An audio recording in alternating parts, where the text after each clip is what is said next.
દલિત સમાજને એક વાત મને યાદ આવી તો કહી રહ્યો છું. તો દરેક સમાજની અંદર આગેવાન પણ હશે, સંગઠન પણ હશે, પછી મિત્ર મંડળ પણ હશે દલિતોનું, અનુસૂચિત જાતિનું, આદિવાસીનું. જ્યારે આપણા પૂર્વજો માટે પાણી પીવાનો હક અને અધિકાર નહોતો, ગામમાં રહેવાનો અધિકાર અને હક નહોતો, તો બાબા સાહેબ આંબેડકર તમારી અને અમારી અથવા અન્ય જ્ઞાતિ માટે લડવા તૈયાર હતા, ભણી ગણી હોશિયાર થઈ.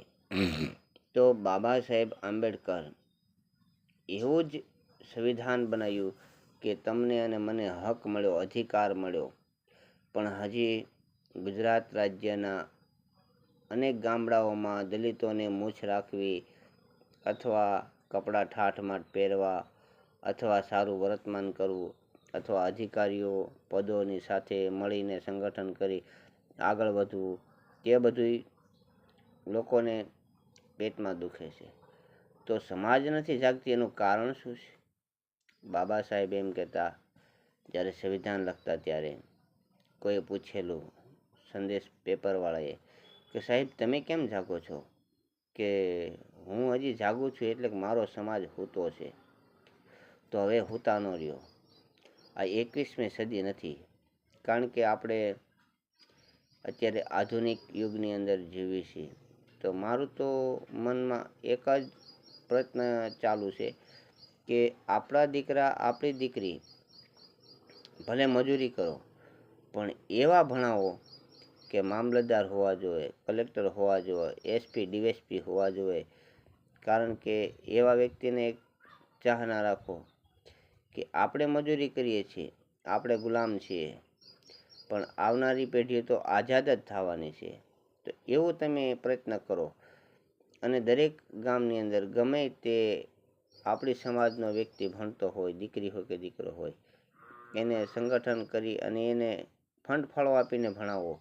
પણ એટલું ભણાવો કે એ વ્યક્તિ આપણા ગામમાં આવે તો માન અને સન્માન દરેક સમાજને જળવાઈ રહી અને એ દીકરી અથવા દીકરાથી બીજી ગામના વ્યક્તિ પ્રેરણા લે કે ભાઈ આજે આ વ્યક્તિ મજૂરી કરે છે છતાં ભણે છે.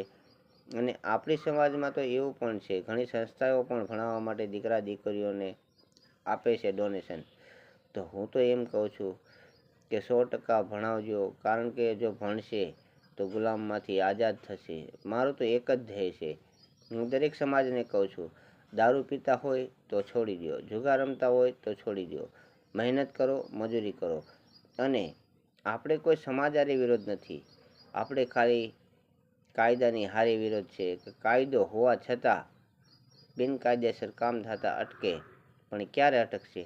કે જ્યારે તમે ભણશો, આગળ વધશો અને મોકલશો ત્યારે, બરાબર, તો તમને એમ થશે કે ના બરાબર છે, આગળ વધો. ભવિષ્યમાં તો તમે ગુલામમાંથી આઝાદ થવાના છો. અને આપણે 21મી સદીના હજી પણ જે પ્રેરણા છે લઈને બેઠા છે લોકો, એ અંધશ્રદ્ધાના નામે છોડી દો. જય ભીમ, જય નમો બધાય. આ વિડીયો દરેક સમાજને સારો લાગે તો લાઈક કરજો, શેર કરજો, આગળ વધારજો.